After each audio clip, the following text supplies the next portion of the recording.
Oh, yeah. It's family time.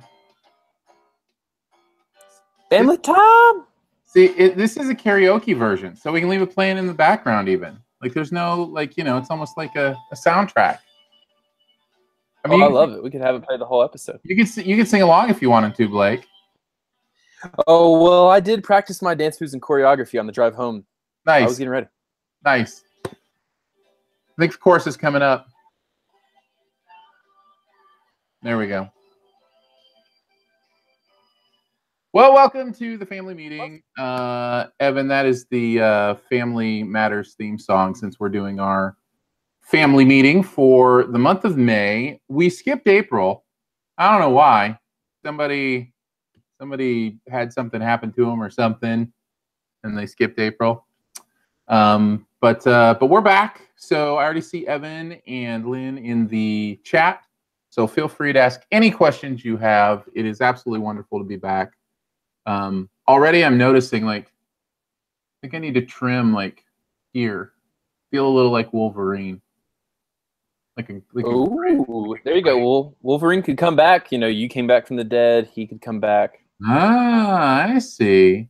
Evan, that's a great question. We were planning on starting there anyway. How am I doing? I am doing very well.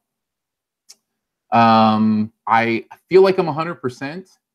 If I'm not, I'm very close. I notice no difference. Nobody around me notices any differences.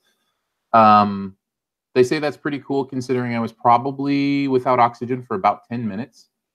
So at first they thought I was without oxygen for about 20 minutes, but my wife kind of redid the timeline, and I think it was closer to 10 minutes. So that's all good news. They put me in a cold coma for a couple of days, so I was out of commission for about 3 days, and but then once I was kind of back up and around, other than the big medications they had me on, like the sedatives and stuff, I was pretty much my normal self. And then once I cleared off all the drugs, I definitely feel like I've been myself. So yeah, so I'm feeling really well. I am now a cyborg, so I'm happy about that. I've always wanted to be a cyborg. I have a defibrillator that is built into me. Well, technically built into me, put into me. And so if it ever happens again, honestly, if it ever happens again, I'd be shocked. So that's my joke that I've been using. So you saw the Big Sick and were like, I would like to do that. No, that was much worse. Evan says, dude, you have no idea. The stats on out of hospital cardiac arrest are terrible, and for full neurologic recovery. Other than your sense of humor, you seem normal. Other than my sense of humor, what does that mean, Evan? Yeah, no, the stats for survival for out of hospital VFib cardiac arrest are 17%. That's just survival. So 83% of people this happens to don't survive. So full neurological recovery, I imagine, are even lower than that, but I don't know the exact stat for that. So it's pretty incredible. Lynn says, sounds like it was an awfully fluky thing that happened. It feels that way because they don't have any idea why it happened. They can't tell me any underlying cause. They say, oh, my blood work looks great. My heart and lungs look great. There's no clots anywhere. There's no blood pressure issues. Like, I'm healthy by all terms except weight, which weight is just a number. But apparently it's not affecting my health very much. Although I still would like to lose weight, have a little more energy, that kind of stuff. So I'm still working on that, trying to do that. But yeah, I appear to be healthy all the way around, other than my heart just stopped. So it's kind of weird. Like, you want a reason so you know what to change or how to make things different. Like, they didn't put me on any medications, no rehabilitation, like, because there's nothing wrong with me. So, but yeah, it's a little scarier almost when you don't know why, except that it just happens. And it's a little weird.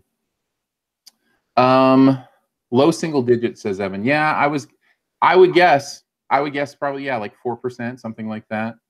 for full neurological. Maybe I didn't recover fully. I can't say neurological. I have trouble with R's sometimes, anyways. Do you have the sudden urge to watch a trailer? Let's make sure this is still Aaron. Right. Danae's doing a lot of that too. My co-host for my radio show. She'll like look at me and ask me a question, and then she'll go, check. I fully support that long-term joke for at least another few months. Oh, for sure. Evan says, did you have genetic testing? Any family history of sudden cardiac death? We didn't do genetic testing, but there is no history within the last couple generations, at least, you know, like grandparents and my parents. None of them have died from sudden cardiac arrest. My parents are both alive, and my grandparents who have died have all died from other things.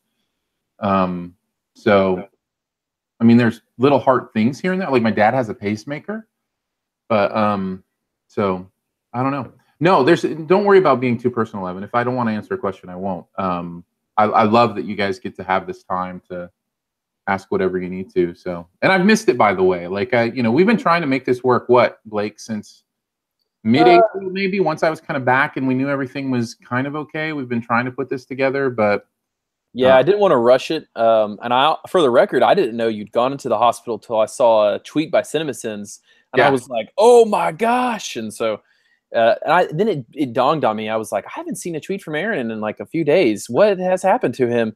And so, because I normally have those like straight to my phone, and so I was like, "Oh my gosh!" So, but yeah, we're been trying to get it going, and I'm glad to have you back and see all the numbers that you surpassed. I didn't know those numbers, so I'm glad I just now found them out, because that would have scared me even worse. So, well, the one thing I keep telling people close to me, especially, is it's hard for me to understand what everybody went through, because I didn't go through the same thing everybody went through. I was gone. Like, when everybody was really worried about me, that in my survival, like I was in a dreamless sleep. You know what I mean? Like I was, non-existent at that point. So I didn't get to experience that. And so when it's very deep and emotional for them, it's just not the same way for me, because for me, it was just kind of the surprise of waking up in a hospital. And honestly, I don't even remember much from the hospital because of the sedatives. And also it takes your brain a while to reboot.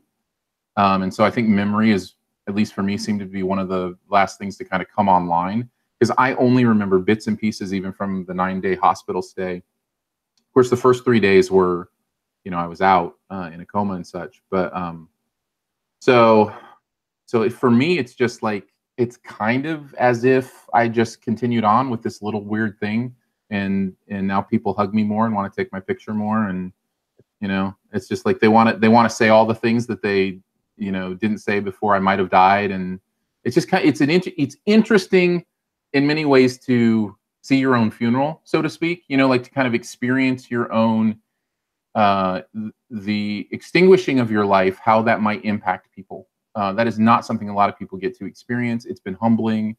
It's been amazing. So yeah. Yeah, definitely a unique situation. You have this pocket in your memory that's a deep emotional scar for everybody else, but just a blank slate for you. Not that many things that can happen like that in life.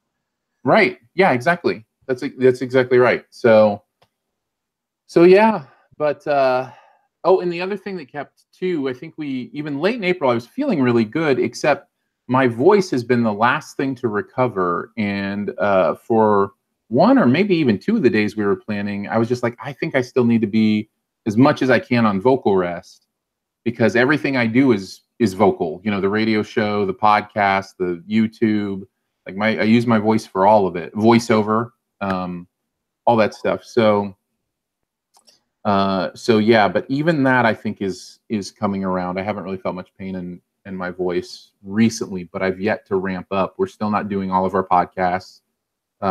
So I might ramp up here in a couple weeks, in a week or two, get back to doing all the podcasting. I have a voiceover order from Lowe's that just came in, so I'll do that, see how I feel.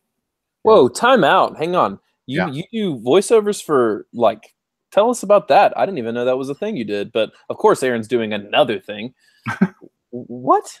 Yeah, I do all of Lowe's instructional videos. So the videos they show employees when they get hired, that's my voice walking them through all the different systems and those kind of things. So I don't want to park here for too long, but how did that happen? How did that come about? This is hilarious. You just made my day. That is the most random thing ever. I do voiceover. I've been doing voiceover for many years, and I've been doing Lowe's stuff for I'm gonna say almost a decade. So yeah. And the only other high profile thing I've done, well, the Lowe's thing actually technically isn't high profile, but the only other high profile thing I've done is I did a car commercial for what was the car? Anyways, they were doing a series of car commercials where the voice was supposed to be the person driving the car, and the one I did, I was like a food blogger, and I talked about how the car got me to and from restaurants and blah blah blah. And so that aired for a while. I could probably find a link to it at some point. Yeah, actually, legit, send it to me. At my marketing agency, we have voiceover people that are awful. So I didn't even know that. That's hilarious. Dicevoice.com. You can check out my demo. And Nicevoice.com? Dice Voice. Dice. Yeah. Wow. Well, just of course, Aaron's doing another thing that we didn't even know about. My demo's there. So yeah, feel free, if you have a project come up at work or whatever, and they're like, man, I wish we could get a new voice on this, or yeah, I'll do an audition or whatever and see if it works. That's so cool. Well, all right. Today, normally the catch-up isn't this exciting, but I mean, we had two different. I didn't know that the voiceover thing was an unknown. I should find that. See if you should link in everybody's thing here. Let me see if I can. No, I don't want to take up too much time, but I'll look for it here in a bit and see. I mean, I think you should just cold tweet the thing from Lowe's tonight, or the car thing. Not say anything, and that would be hilarious. I tweeted the car thing when it happened. It may have just been long ago enough that you weren't following me then, or people. Yeah. Then. Long ago in a galaxy far, far away. Well, that's worthy of a retweet now. Bring it back up to speed. Fair enough. I'll say Blake requested it. Yes. Blake request. Here's the car commercial I did. Oh man. Well. Yes, Lynn, it is a very fun gig. I do love voiceover. It is one of many reasons that the scariest thing for me would be to permanently damage my voice. Like I've thought honestly about insuring my voice because it is so much of everything that I do. And of course I do have CinemaSins now, which is not vocal, which is, written. So, I do have part of my income that does not depend on my voice. So I am a little diversified more now than I used to be. So yeah. Well, I guess we are good to move on to our second thing, unless we have any more. Anybody can ask a question about any of this or anything in the chat. This is your time as a supporter, and I want to make sure you know that. We have questions we're going to talk about or things we're going to talk about, just in case nobody has stuff. But you're always free to do that. And in fact, if you leave a comment on this video, like let's say you watch this later, and you leave a comment on it, I'll be sure to respond to that as well. So just in case you're not watching this live.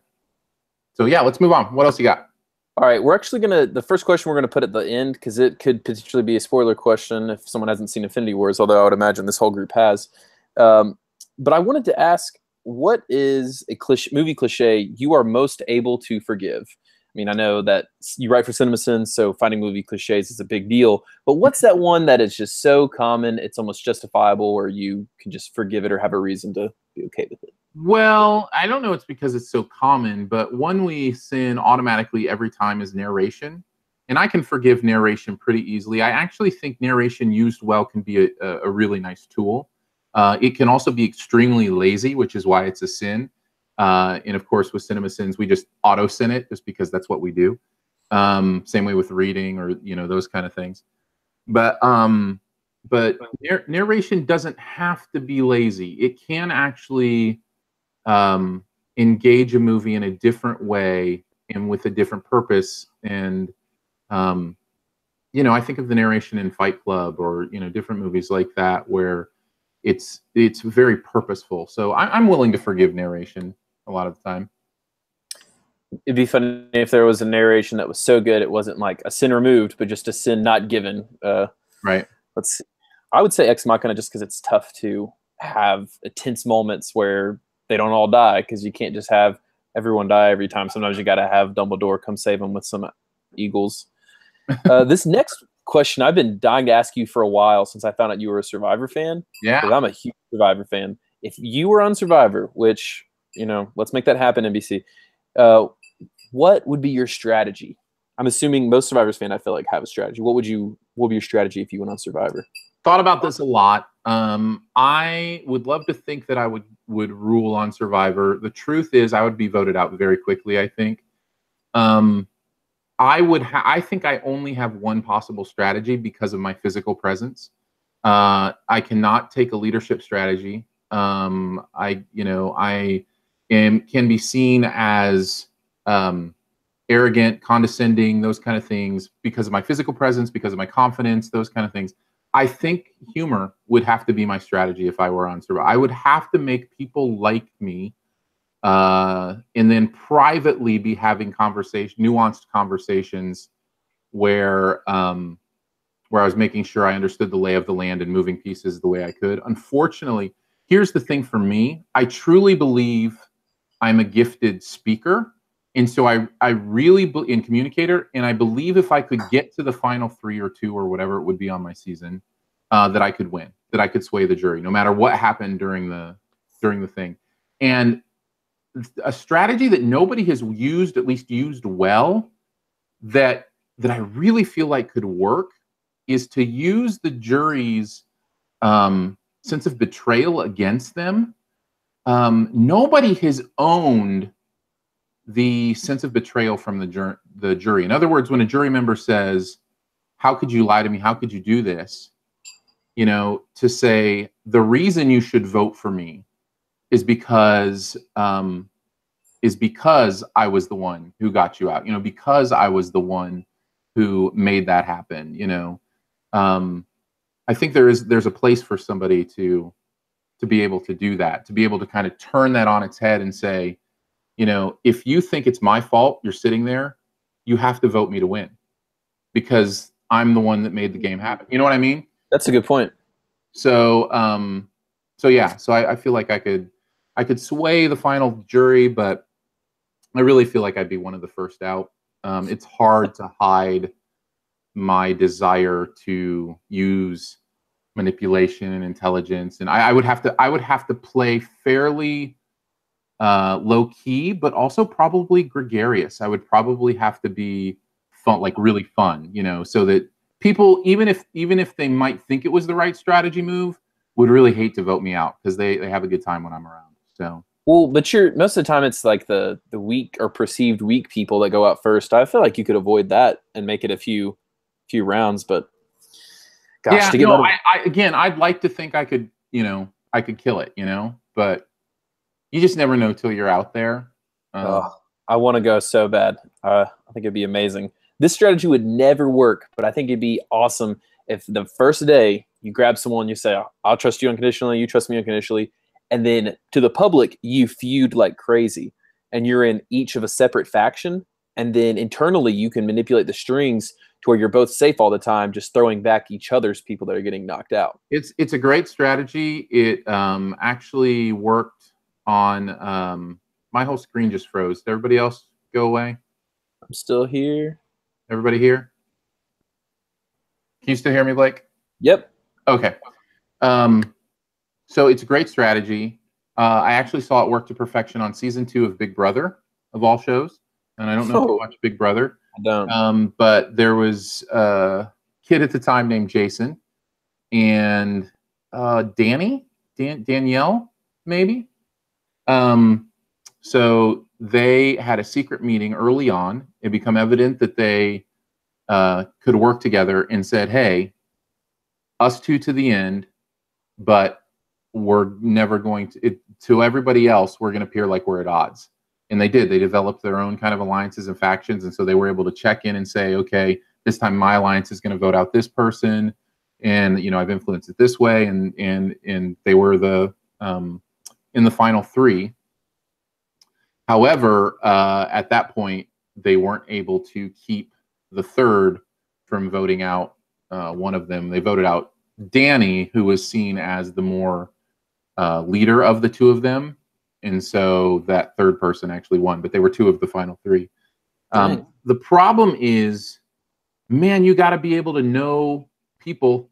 You know what I mean? Like because if you pick the wrong person to be that pair with you, like, I mean, you just better hope you pick someone you can trust. And honestly, the way Survivor's being played now, I don't know that you can trust anyone, because it's not, alliances are completely meaningless anymore for more than one vote. I know, it's crazy. Yeah. It's I mean, there's probably more trustworthiness in an internet chat than there is, or like a YouTube comment stream than there is on Survivor now. Yeah, for real. All right, well, to move on from there, I think you kind of touched on this on Sif Pop, but just wanted to ask it again, because I think I'm seeing it in more movies now, or at least the more and more I talk to people who love movies. Are we too harsh on movies now? It seems like it's no longer enough to be entertaining. I loved Infinity Wars, thought it was very fun. And even a lot of comedies, like my bar for comedy is pretty low. But I think now it's almost like, to love movies, you must hate them. I don't know. You feeling that? I think what I would say about this is you're picking up on the online hot take culture. So there's this desire to have an opinion that stands out, so people will retweet it or tweet it or those kind of things. And so to have that hot take of this thing that everybody loves, well, what about this negative thing? What about this harsh thing? What about, but I gotta say, if you go beyond our little online movieverse bubble, I think people are still just going and having fun at movies. Like, the majority of people are not coming out of Avengers looking for a hot take. They're coming out going, oh my goodness, that was fun. Mm-hmm. So I think it has to do with us and how much we care about it. And so we're listening to more opinions, listening to more views. And it doesn't take but, 3 opinions of millions of people who saw a movie to create an idea that there's, some harshness about this movie or whatever. So, yeah, I think I see the same thing you're seeing. I don't think it's as normal as we feel like it is. I think we're a little in the bubble. And I think that internet culture wants to have a hot take. So, and I'm a movie optimist, so I hope I'm kind of pushing the other side of that, which is I'm more apt to give the movie the benefit of the doubt. And I want to love every movie I go see. And so, yeah, I'm willing to forgive a lot if I have a great experience. I really am. And just because a movie isn't flawless doesn't mean it's not great. There are no flawless movies. Mm-hmm. So yeah, it doesn't bother me. And I do think internet movie culture does get too worked up about stuff. Oh yes. And especially the part that bothers me, I have very close friends and coworkers who feel this way. But one of the arguments that I always hear that I just kind of roll my eyes at, I don't engage, but I just kind of, is why does this have to exist? What purpose does this serve? Why, who's asking for this? And it's like, well, they're making movies because they want to make a profit and they feel like there's a fan base for this, so they're making it. There's no reason to get worked up until you actually know it's, not a great movie or bad. Like, if I'm going to get worked up, it's going to be about like M. Night's Avatar: The Last Airbender. You know what I mean? Like, I'm going to have seen it, it's going to have destroyed me, and I'm going to be worked up about it. Right. I'm not going to get worked up because a movie is announced. What kind of movie announcement am I going to go, well, that's awful. This, movie culture is so horrible because there's another sequel and another remake, and it's just like, yeah, but how many sequels and remakes have you loved? Several. You know what I mean? Like, it doesn't mean there's no reason to embrace negativity about something that doesn't even exist yet. Ooh, there we go. The sequel scorecard. That would be an interesting episode. Let's be real. Let's look at them and how many did we actually end up loving? Yeah. Yeah, well, I'm glad to hear you say that, and it's good having. That's what caught my attention in the first place when I heard you on Sincast. I was like, oh, this guy likes liking movies. Yeah, I love loving movies. That's nice. That's rare.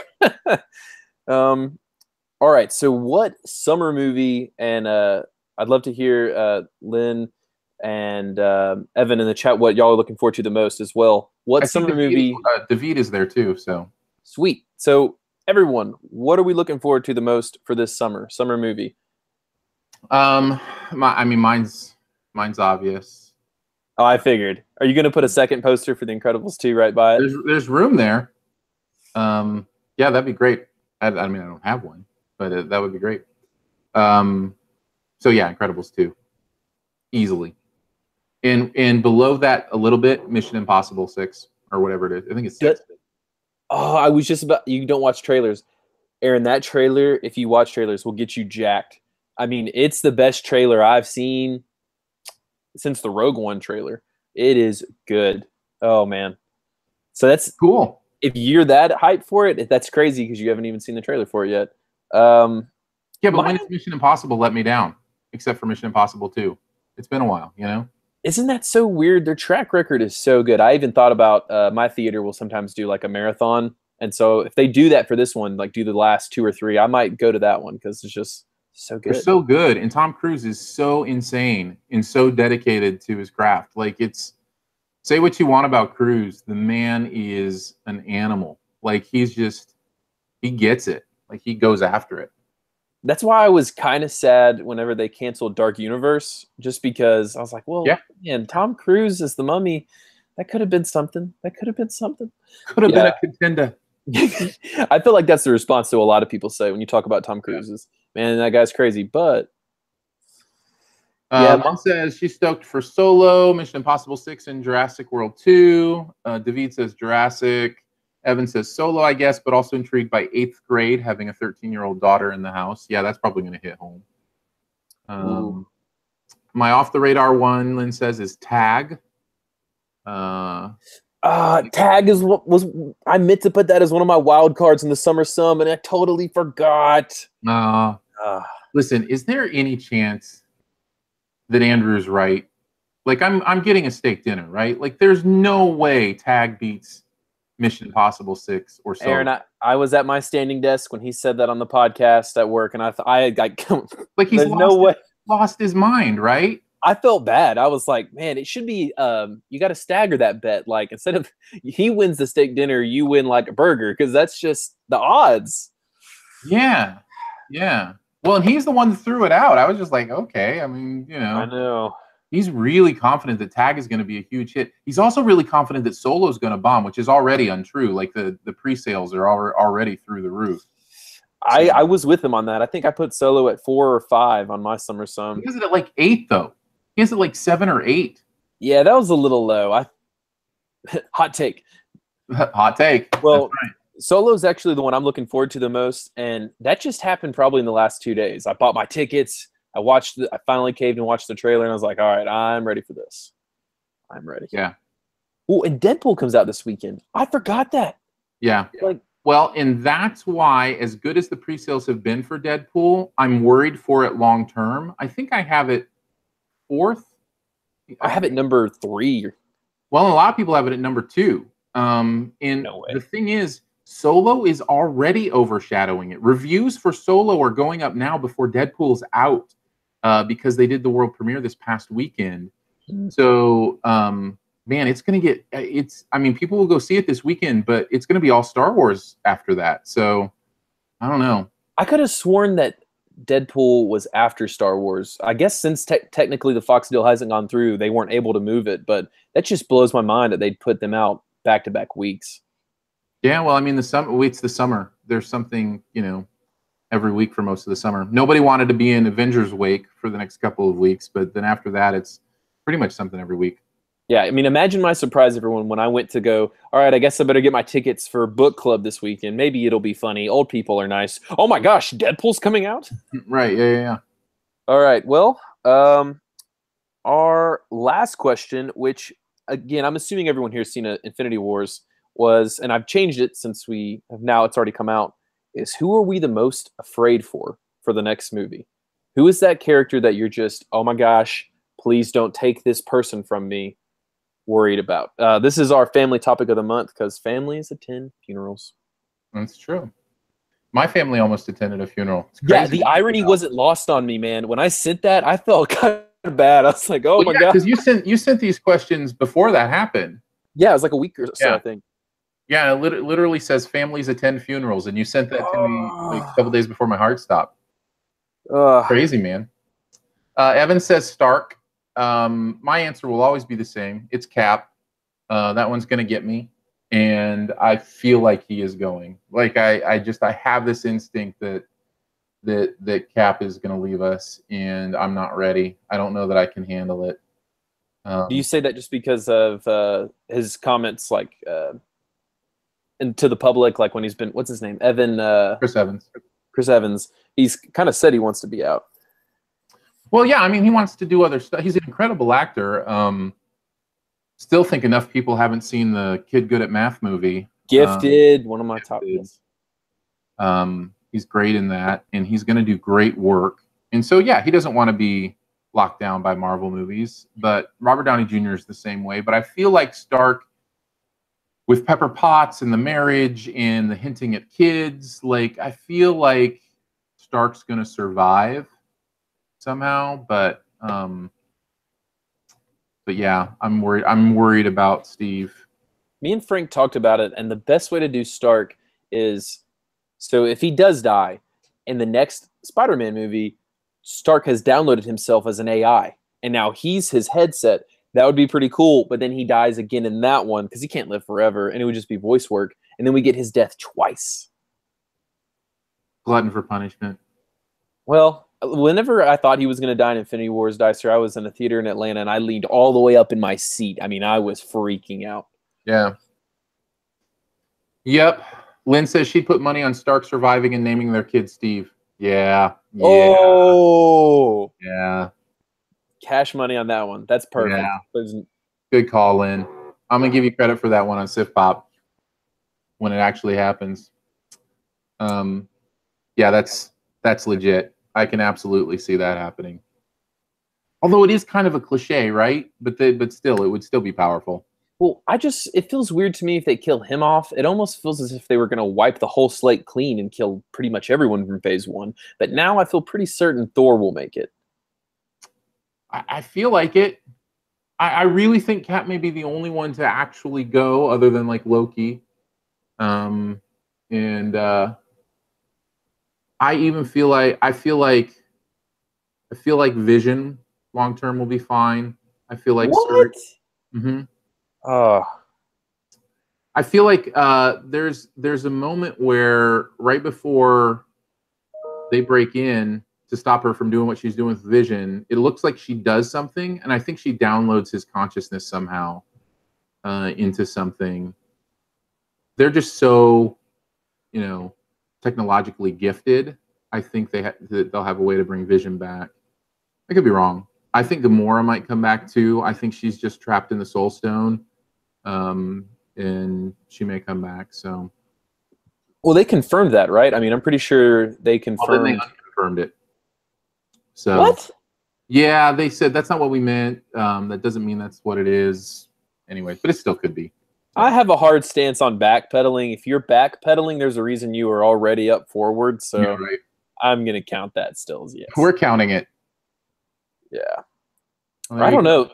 See, that first Homicide Season 1, that movie did a really good job of subverting your expectations because everyone that died, I did not expect to die. So which one? Avengers 1, like it did, or Infinity Wars. I was just surprised at every turn. Did you hear my rant in the extra Sif spoil? Yeah, actually, listen. I pulled up my feed and I saw that Tully and then Tully Sif spoiler, and I was like, I'm gonna go to the Avengers first. Yeah. It really bothers me that people said those deaths don't mean anything. It's just like it means something. No, I mean everyone was freaking out, walking out like, "Oh, Black Panther, what happened?" and Spider-Man and Doctor Strange, and I was like, "No, don't worry, they're not gone." But yes, it. I mean, it's still Even if you know they're coming back, it's still meaningful. It still has an impact on their world, and they don't know that. Even if you feel like you know that because of marketing material, the characters don't know that. Yeah, it's just such a lack of empathy to just be like, Spider-Man doesn't know. So none of it matters. I've got a sequel. Yeah. Well, and just watching them experience it, like the survivors. I mean, that was pretty rough. Yeah, especially Stark, who's like, it's been his nightmare since Iron Man 3. You know, he had that vision of him surviving and everybody else dying. And like, it's been his nightmare that he can't save people, and to be in that situation where pretty much everybody on that planet except him dies, you know? Yeah.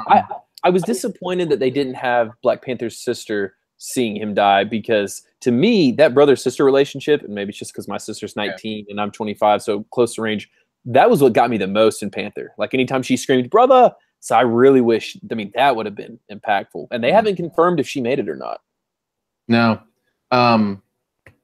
Did you see that James Gunn's translated Groot's "Last I Am Groot"? Oh no, what did he say? He said, "Dad," to Rocket Raccoon. After this, I guess I'm gonna have to tell that to my wife, who loves Groot. She's sitting over there on the couch. That's gonna break her heart. Yeah. Oh my gosh. See, these deaths matter. That hurt me. See, it matters. I'm telling you, it matters. Oh goodness. All right. Well, I think that's it, right? Yep, that's all of our questions. As always, huge thank you for supporting what I do at Your Movie Friend.